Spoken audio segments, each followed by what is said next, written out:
pomeriggio a tutti.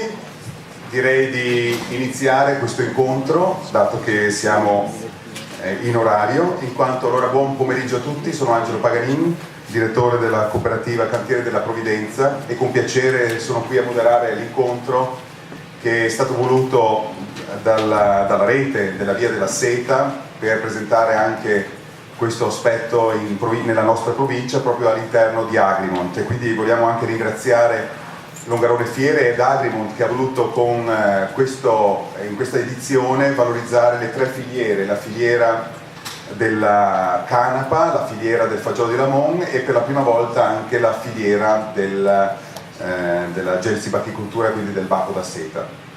Per noi è un momento importante perché siamo proprio, come dice il titolo del nostro convegno, la rinascita della Via della Seta passa anche per Belluno, passa per Belluno soprattutto per noi, e quindi era l'occasione per trasmettere al nostro territorio il percorso che abbiamo avviato più di 3 anni fa e che adesso stiamo portando in continuazione.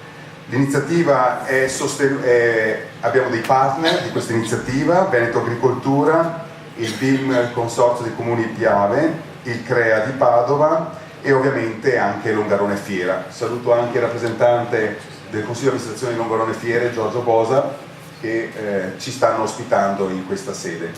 E quindi darei inizio a questa serata, questo pomeriggio, proprio per entrare nel merito del percorso che vogliamo un po' illustrarvi. E chiamerei al tavolo per un saluto il rappresentante del Consorzio dei Comuni di Piave, che dall'inizio, dal 2013, ha creduto nel nostro progetto, perché è dal 2013 che abbiamo iniziato questo tipo di attività. E quindi Mario Manfreda, per cortesia, se puoi venire a portare un saluto da parte del BIM.